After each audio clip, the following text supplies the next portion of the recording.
नमस्कार। India debate में आप सबका स्वागत है। मैं हूं आशुतोष पाठक। हारिए न हिम्मत, बिसारिए न प्रभु नाम। जो लोग हार गए, जो डर गए, अब बहुत मस्त फिल्मी कहावत है, समझो मर गए। तो डरने की जरूरत नहीं है और ना ही हिम्मत हारने की जरूरत है। अगर किसी को भी ये लग रहा है, किसी को भी, पैसे वाले, रसूख वाले, सब मिलकर के दिशा और सुशांत के केस को उठा करके डस्टबिन में डाल देंगे। हालांकि उन्होंने डाल दिया है अपनी तरफ से, उन्होंने अपनी तरफ से डाल दिया है, तो मामला शांत हो जाएगा, ऐसा नहीं है। 30 सितंबर को नई तारीख आ गई दिशा केस की सुनवाई की। और ये सिर्फ तारीख नहीं है, 30 सितंबर को तो सुनवाई होनी ही है।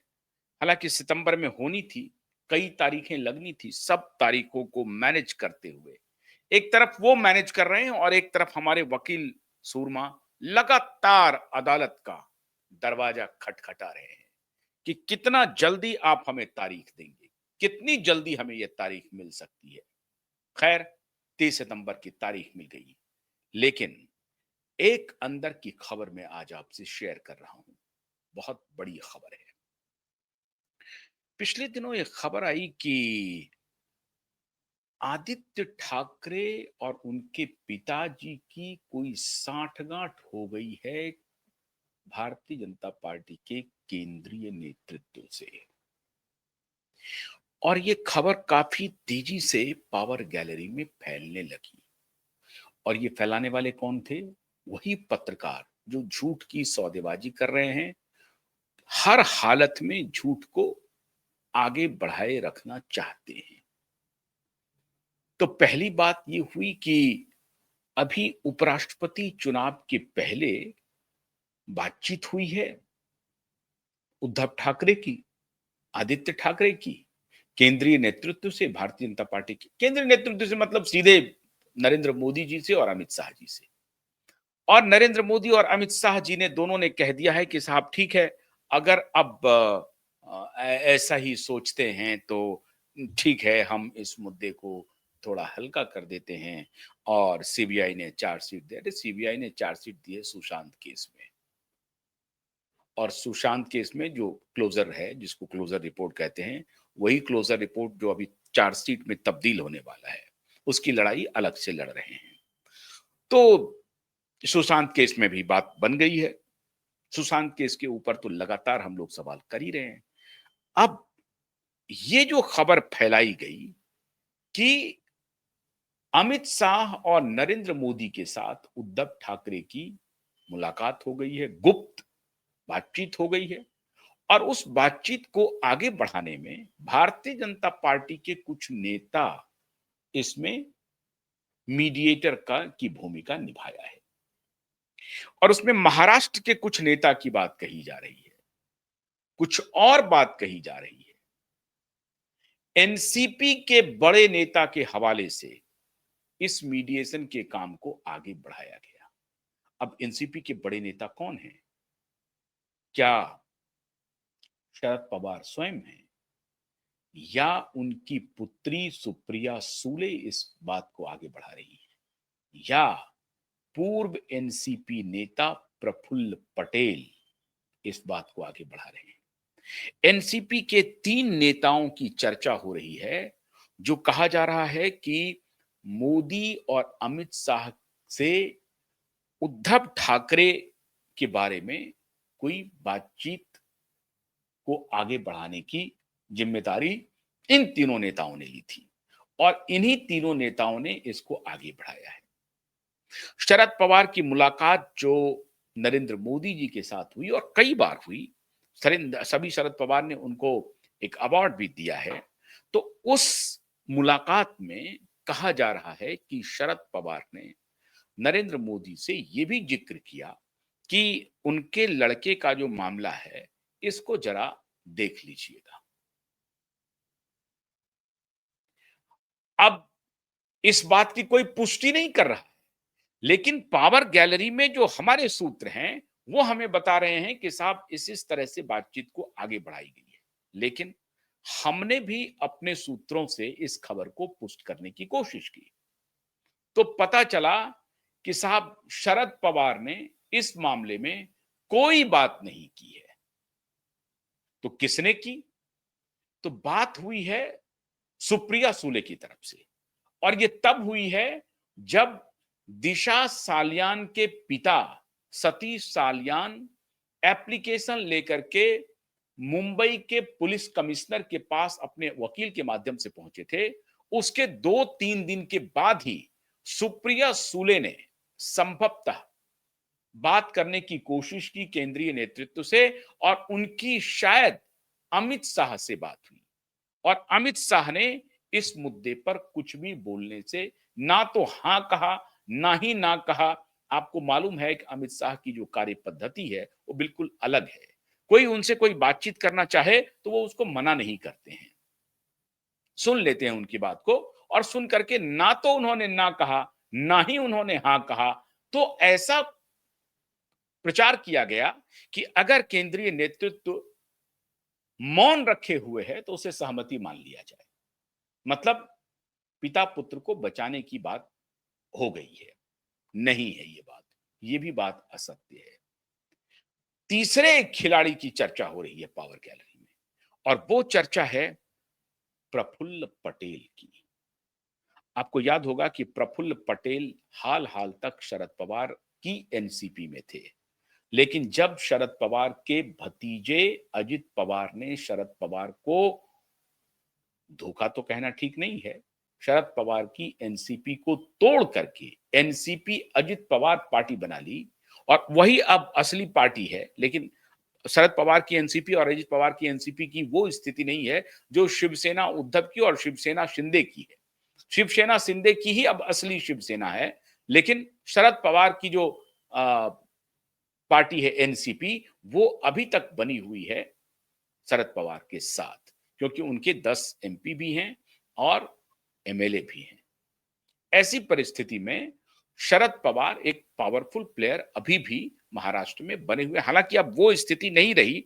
ओवररेटेड, मैं हमेशा कहता हूं कि शरद पवार को ओवररेट करके, चूंकि उनके पास पैसा बहुत ज्यादा है, तो पैसा से वो अपना तंत्र इस तरह से फैलाए हुए हैं कि सारे लोग उनकी ठकुर सुहाती करने में लगे रहते हैं। हालांकि वो किसी को उस तरह से मदद करते हैं कि नहीं करते हैं मुझे नहीं मालूम, लेकिन शरद पवार अपने धन का, अपने धनबल का प्रयोग करते हैं अपनी ब्रांडिंग के लिए, और इसीलिए बहुत सारे लोग कहते रहते हैं कि अरे शरद पवार तो बहुत ही पावरफुल लीडर है महाराष्ट्र में।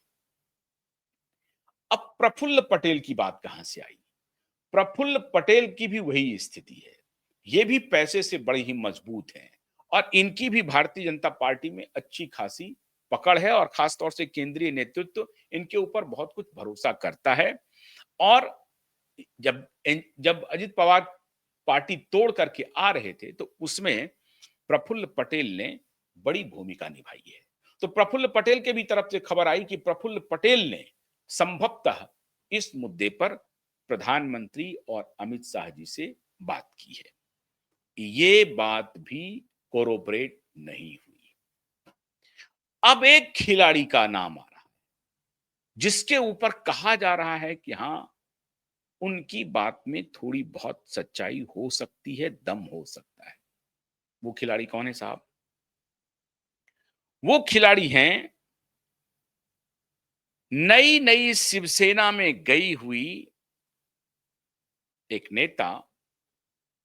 नेता का नाम है प्रियंका चतुर्वेदी। प्रियंका चतुर्वेदी आजकल भारतीय जनता पार्टी के काफी करीब है, और यह कहा जा रहा है कि संजय राउत जो आजकल बहुत नाराज हैं शिवसेना उद्धव से, तो संजय राउत की जगह प्रियंका चतुर्वेदी काफी करीब हो गई हैं उद्धव ठाकरे और आदित्य ठाकरे से। संजय राउत की तो स्थिति ये हो गई मित्रों कि अभी जन्मदिन था उद्धव ठाकरे का, उस जन्मदिन के मौके पर संजय राउत को आवास में एंट्री नहीं मिली, और संजय राउत को बैरंग वापस लौटना पड़ा। ये हालत हो गई है संजय राउत की नाराजगी का।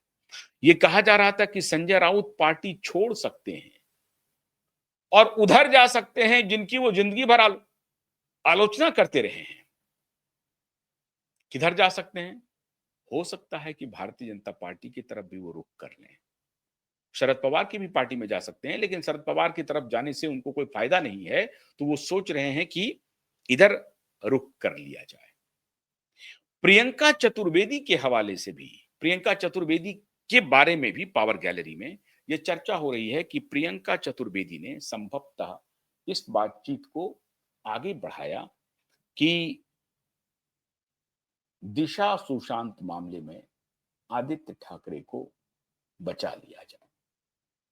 लेकिन ये चारों के चारों खिलाड़ी की बातें खत्म है, बेकार है, बात नहीं मानी गई और सरकार ने कहा कि देखिए, इसमें ना तो हम फंसाने का काम करेंगे और ना ही किसी को बचाने का काम करेंगे। हम कोशिश करेंगे कि जो न्यायालय कह रही है, अदालत जो कह रही है, ठीक है, आप कह रहे हैं कि विशियस कैंपेन है उनके खिलाफ, तो अदालत करेगी फैसला। अदालत जो कहेगी उसके हिसाब से बात होगी। अब मित्रों आ गया कैच। अमित शाह और नरेंद्र मोदी ने साफ साफ इन नेताओं को संकेत दे दिया कि दिशा सुशांत के मामले में हम अपने तरफ से कोई पहल नहीं करेंगे, ना तो किसी को बचाने की, ना ही किसी को फंसाने की। कानून अपना काम करेगा। और यही कहना था और यही संदेश महाराष्ट्र के मुख्यमंत्री देवेंद्र फडणवीस को बड़ी शक्ति से केंद्रीय नेतृत्व ने दे दिया है और खासतौर से अमित शाह ने दे दिया है। मित्रों, ये जितनी खबरें चल रही हैं कि अमित शाह की बातचीत हो गई है और अमित शाह और नरेंद्र मोदी ये चाहते हैं कि उद्धव ठाकरे को फंसा के रखो, उन्हें जेल में भेजने से क्या मिलेगा, उन्हें जेल के बाहर रखो और गर्दन पर तलवार लटकाए रखो कि जब चाहेंगे तुमको दिशा केस में अंदर कर देंगे। अंदर भेजना नहीं है, अंदर कर देंगे और उससे फिर बार्गेन करते रहेंगे। बिल्कुल गलत है, बिल्कुल गलत है। 100% मान के चलिए यह गलत है। अमित शाह को अगर महाराष्ट्र में किसी से बदला लेना है तो वो दो प्लेयर हैं। पहले प्लेयर हैं उद्धव ठाकरे और दूसरे प्लेयर हैं शरद पवार। तो शरद पवार, लेकिन ये राजनीतिक दुश्मनी कैसे बदला ली जाती है? राजनीतिक तौर पर बदला ली जाती है, कोई व्यक्तिगत दुश्मनी नहीं है, राजनीतिक तौर पर उनको बदला लेना है। तो शरद पवार को भी उन्होंने हाशिए पर ढकेल दिया है और उद्धव ठाकरे को तो बिल्कुल दीवार में बिल्कुल चिपका दिया है। अब वो दीवार के बाहर भी वो लड़ाई करने की हालत में नहीं है। और इसलिए ये खबर फैलाई गई कि नहीं नहीं, जो कुछ चूंकि काम नहीं हो रहा है, वहां पे एफआईआर नहीं हो रहा है, तो ये कहानी हो गई कि नहीं नहीं नहीं नहीं, नहीं वो सीबीआई ने उधर सुशांत वाले मामले में आगे बढ़ गई है। लेकिन अभी वो पटाक्षेप हो गया है ऑलरेडी। इधर ये हुआ कि नहीं, अब शांत हो गया मामला, एफआईआर नहीं हो रहा है, इसका मतलब है कि केंद्र सरकार भी इसमें शामिल है और राज्य सरकार तो है ही। एक बार को देवेंद्र फडणवीस को तो मान भी लेते हैं, लेकिन केंद्रीय नेतृत्व के बारे में यह कहना सर्वथा गलत है। यह उसी प्रकार से गलत है जैसे कि उपराष्ट्रपति के चुनाव में एनडीए के उम्मीदवार हारने जा रहे हैं, यह कैंपेन चला। इस तरह का कैंपेन हालांकि सोशल मीडिया पे तो आपको नहीं मिलेगा, क्योंकि उधर से जो लोग हैं वो कैसे ये कैंपेन चलाते हैं, वो सिर्फ चुपके चुपके कानों में जाकर के ये बयान देंगे, मेरे कानों तक खबर पहुंचाएंगे, अरे उद्धव ठाकरे का मेल हो गया है अमित शाह से, कुछ नहीं होगा, ये मामला खत्म हो जाएगा, आप देखते रहिएगा, कुछ भी नहीं होगा, आप ऐसे ही चिल्लाते रहेंगे, कुछ नहीं होगा।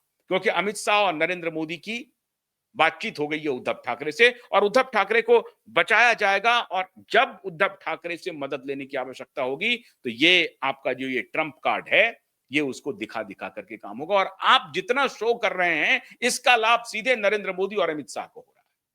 बात ठीक कह रहे हैं, ये बात मैं मानता हूं कि कुछ हद तक पॉलिटिकली नरेंद्र मोदी और अमित शाह इस मुद्दे को हमारे शो की वजह से हो सकता है कि उनको फायदा मिल रहा हो, लेकिन नरेंद्र मोदी और अमित शाह ने साफ कर दिया है कि आदित्य ठाकरे के मामले में और दिशा सुशांत के मामले में सरकार कुछ नहीं करेगी। अब रही बात जांच एजेंसी की, देखिए मित्रों, जांच एजेंसियां जो पाप कर रही हैं उसको एक्सपोज तो किया ही जाएगा और उसका एक्सपोज होना तय है। हर जगह प्रधानमंत्री खड़े नहीं हो सकते हैं, वो अपने तरीके से वो मैनेज कर ही सकता है और ये जांच एजेंसी का प्रेरोगेटिव है, वो कुछ भी लिख सकता है। क्योंकि जांच एजेंसी के जो लोग इस तरह के बेईमानी चोरी करते हैं, बिकते हैं, पैसे खाते हैं, पैसे बनाते हैं, वो कैसे बनाते हैं? आपको क्या लगता है कि कोई पुलिस इंस्पेक्टर, कोई एसएसपी, कोई एसपी, कोई डीएसपी, कोई आईजी, डीआईजी, सबको मालूम है कि ये नेता हैं, फिर वो पैसे बनाते कैसे हैं? सबको मालूम है कि वो गैर कानूनी तरीके से पैसे कमा रहे हैं, वो पैसे बनाते कैसे हैं? क्योंकि उनको कानून का खौफ नहीं है, डर नहीं है।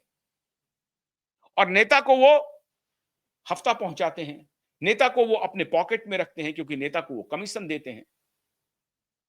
हाँ, कोई नेता अगर इस तरह की बात कर दे कि नहीं, मुझे इस केस में दूध का दूध, पानी का पानी चाहिए और अगर कुछ हुआ तो हम तुम्हें टांग देंगे, ये बात जरूर सरकार के तरफ से नहीं हो रही है। ये बात जरूर नहीं हो रही है।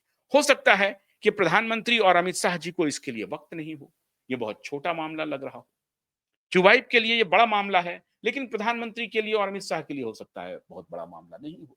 तो मैं प्रधानमंत्री और अमित शाह जी से ये आग्रह कर रहा हूं, इसे बड़ा मामला समझिए, इसे बड़ा मामला समझिए। मैं ये इसलिए कह रहा हूं कि अगर जस्टिस के ऊपर से लोगों का भरोसा उठेगा तो देश में एक ऐसा वातावरण बनेगा, एक ऐसा वातावरण बनेगा जो लोगों का न सिर्फ न्याय व्यवस्था पर भरोसा हटेगा, पॉलिटिकल बिरादरी पर भी अविश्वास पैदा होंगे और ये अनुचित है। इसलिए पॉलिटिकल बिरादरी की ये आवश्यकता है कि वो अपनी साख को बचाए रखने के लिए कम से कम न्याय होता हुआ दिखना तो चाहिए। जिस सीबीआई को कहा गया था कि आप पीरियोडिकल, ये सुप्रीम कोर्ट का आदेश था कि पीरियोडिकली आपकी जांच कहां बढ़ रही है, इसके बारे में जनता को बताइए, क्योंकि ये जनता का विषय हो गया है। जनता इससे जुड़ गई है पूरी तरह से। जनता इसमें देखना चाहती है कि न्याय कैसे हो रहा है। लेकिन सीबीआई ने कुछ भी नहीं कहा और जब पीआईएल और दिशा के फादर और फिर जब क्यूबाइब ने एक ऐसा एविडेंस पेश किया जिस एविडेंस पर ये पूरा मामला खुल गया, तो सीबीआई आनन फानन में फटाफट जाकर के रिपोर्ट सबमिट कर दिया, चुपचाप, और अपने लोगों को इन्फॉर्म कर दिया, चुपचाप सबमिट कर दिया। कोई प्रेस कॉन्फ्रेंस नहीं किया, कोई प्रेस कॉन्फ्रेंस नहीं किया। इतना बड़ा मामला था लेकिन कोई प्रेस कॉन्फ्रेंस नहीं हुआ सीबीआई का। सीबीआई को प्रेस कॉन्फ्रेंस करके बताना चाहिए, सीबीआई के पीआरओ को बताना चाहिए कम से कम प्रेस कॉन्फ्रेंस करके कि ये इन्वेस्टिगेशन हुआ है, हम पब्लिक डोमेन में लेके जा रहे हैं और अब हम अदालत में ये केस सबमिट करने जा रहे हैं। सीबीआई ने ऐसा कुछ भी नहीं किया, चुपके से डाल दिया। तो शक पैदा होती है, तो शक पैदा होती है सीबीआई के ऊपर और तब शक की सुई सरकार की तरफ भी जाती है, क्योंकि सीबीआई किसके अंदर काम कर रही है? होम मिनिस्टर के अंदर काम कर रही है। खैर, अदालत की जब चाबुक चलेगी तो इन सबको जवाब देना पड़ेगा। लेकिन ये जो बात कही जा रही है कि आदित्य ठाकरे, उद्धव ठाकरे की बातचीत हो गई है अमित शाह के साथ और नरेंद्र मोदी के साथ, ये पूरी तरह से झूठ है, कोरी कल्पना है। आप हौसला बिल्कुल भी मत हारिए। 30 सितंबर, मैंने कहा ना कि दिशा का केस तो ऐसा ओपन एंड शट केस है जिसमें दुनिया की कोई शक्ति इन्हें बचा नहीं सकती। सुशांत के केस में तो ये बायां दायां इधर उधर कर रहे हैं, उसमें भी बचने की कोई गुंजाइश नहीं है। लेकिन दिशा के केस में तो पक्के सबूत, एविडेंस अपने पास है और सुशांत के केस में भी है। लेकिन दिशा के केस में अपने हाथ में सबूत हम लोगों के पास है, उस सबूत से फिर ये छेड़छाड़ नहीं कर सकते और इसलिए इनकी बेचैनी बढ़ गई है। इसीलिए चारों तरफ से, हर तरफ से कोशिश किया जा रहा है कि तारीख पर तारीख हो, डेट लगाए जाएं, बढ़ाए जाएं, अघोरी पूजा की जाए। वो रोहन रॉय गायब है, पूरी तरह से रोहन रॉय गायब है। अगर ये मामला अगर ये मामला डूबियस नहीं है, अगर ये मामला मर्डर का नहीं है, अगर ये मामला रेप का नहीं है, रोहन रॉय आकर के कहे सामने में कि मैं वहां पर उनके साथ मौजूद था, कोई ऐसी कोई घटना नहीं हुई है। उसने क्यों सिर्फ एक न्यूज लॉन्ड्री को बुला करके इंटरव्यू दिया 22 में और किसी मीडिया वालों को इंटरव्यू नहीं दिया? किसी मीडिया वालों को नहीं दिया इंटरव्यू। एक न्यूज लॉन्ड्री वाले को बुलाया, अपनी दोस्ती का निर्वाह किया, गायब हो गया, फिर चुप हो गया। ऐसा क्यों किया? अगर सब कुछ पाक साफ है कुछ भी गलत नहीं है, तो रोहन राय आकर के बता देता। नहीं, रोहन राय गायब है। रोहन राय को खुद मैंने संपर्क किया, मैंने फोन किया, मेरे फोन का जवाब दे देता, इंटरव्यू पर आता, मैं उनसे कुछ सवाल पूछता, उसका जवाब दे देता रोहन राय। नहीं दिया। इसका मतलब है कि जो बात क्यूबाई कह रही है, जो बात पूरी दुनिया कह रही है, वो बात पूरी तरह से सत्य है। और 20 सितंबर को शैलेंद्र नगरकर को फिर हाजिर होना है। दिशा के केस की ही सुनवाई होनी है, और दिशा का केस जब तक खुलेगा नहीं, सुशांत का केस उस तरह से आगे नहीं बढ़ेगा, क्योंकि ये दोनों केस कोरोबरेट हो रहे हैं। सीबीआई अपने तरीके से जितनी कोशिश हो सकती है, ऐसा लग रहा है कि सीबीआई की इंक्वायरी रिया चक्रवर्ती को बचाने के लिए ही पूरी इंक्वायरी हुई है, कि किसी भी तरीके से रिया चक्रवर्ती को बचा दो इसमें, क्योंकि रिया चक्रवर्ती ने पहले ही धमकी दे दी थी कि अगर मेरे साथ कुछ हुआ तो मैं किसी को नहीं छोड़ूंगी। तो ये सबको एक्सपोज कर देगी, इसलिए रिया को किसी तरीके से बचा लो इस पूरे प्रकरण में। रिया नहीं बचेगी मित्रों, मैंने कहा ना, कोई नहीं बचा सकता है रिया चक्रवर्ती को, कोई नहीं बचा सकता है। सीबीआई के रिपोर्ट्स इतने झूठ से भरे भरे हुए हैं, जिस झूठ को बेनकाब अदालत में जैसे ही वो मामला खुलेगा, वो पूरा का पूरा कच्चा चिट्ठा उनके झूठ का सामने आ जाएगा। सीबीआई किसी भी बात को कोरोबोरेट नहीं कर पाई है, झूठी रिपोर्ट है, पूरी तरह से झूठी रिपोर्ट है और मैलिशियस है। रिया को बचाने की कार्रवाई है, बड़े बड़े पैसे वालों के इशारे पर सीबीआई ने काम किया है, ये पूरा एक्यूजेशन है क्यूबाइब का। और सीबीआई बदनाम रही है इन चीजों के लिए। सीबीआई ने भी अपनी साख खत्म कर दी है पूरी तरह से। तो 30 सितंबर का इंतजार हम लोग इसलिए कर रहे हैं कि 30 सितंबर को थोड़ी सुनवाई आगे बढ़े। और कितना, मैंने कहा ना कि कितनी सुनवाई आगे बढ़ेगी, उनको आना ही पड़ेगा, सरकार को जवाब देना ही पड़ेगा। सरकार जवाब क्या देगी कि हम एफआईआर क्यों नहीं कर रहे हैं रजिस्टर। जिस दिन एफआईआर रजिस्टर हो गया मित्रों, उस दिन आप जीत गए। फिर दुनिया की कोई शक्ति इस केस में हमें हरा नहीं सकती। इसीलिए ये कह रहे हैं कि एफआईआर किसी भी तरीके से रजिस्टर होने ना पाए, क्योंकि अगर एफआईआर रजिस्टर हुआ तो इन्वेस्टिगेशन करना पड़ेगा, और इन्वेस्टिगेशन में इस बार हमारी वकीलों की टीम साथ साथ रहेगी। जब सीन रिक्रिएशन होगा दिशा के फ्लैट से, तो हमारी टीम साथ साथ रहेगी। इनको मालूम है कि जिस दिन दिशा का सीन रिक्रिएट हुआ, उसी दिन ये जो सीबीआई की जो फॉल्स थ्योरी चल रही है ना, पीकॉक कलर का और नो स्टेन्स, स्लाविया, सलाइवा और ये वो सब खत्म। डिस्टेंस का रिपोर्ट में कोई चर्चा नहीं है सुशांत के बॉडी और उसके हाइट और छत और बेड, कुछ नहीं। मैंने जो चर्चा होनी चाहिए, जो जिसके ऊपर इन्वेस्टिगेशन होना चाहिए, वो इन्वेस्टिगेशन ही नहीं हुई, और कुछ का कुछ रिपोर्ट सबमिट किया जा रहा है। तो जिस दिन एफआईआर रजिस्टर होगी, उसी दिन इनकी शामत के दिन शुरू हो जाएंगे। 30 सितंबर प्रधानमंत्री और अमित शाह का सख्त संदेश है इस बार देवेंद्र फडणवीस के लिए कि हो गया, बहुत हो गया गुलदस्ते इधर से उधर लेने देने का। अब सरकार को सेंसिटिव होकर के इस मुद्दे पर काम करना है, जो सच है वही कहना है, किसी को अनर्गल नहीं फंसाना है, किसी के खिलाफ दोष द्वेष से कोई काम नहीं करना है, न्याय सम्मत कार्य हमें करने हैं। और अगर किसी ने गलत किया है तो उसे उसकी सजा जरूर मिलनी चाहिए। और अदालत चूंकि इस बात को देख रही है, तो हम और आप निश्चिंत रहें, 30 सितंबर का इंतजार करें। ये अपडेट था, ये मैंने आपसे आज शेयर किया।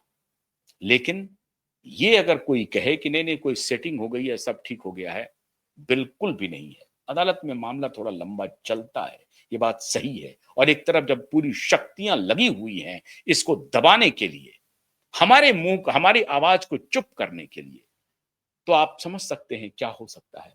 लेकिन हम चुप नहीं होंगे, हम प्रत्येक दिन आपको इस मुद्दे पर जगाते रहेंगे, आपको भी सोने नहीं देंगे, हम भी नहीं सोएंगे तब तक जब तक कि न्याय मिल ना जाए। बहुत बहुत शुक्रिया। नमस्कार।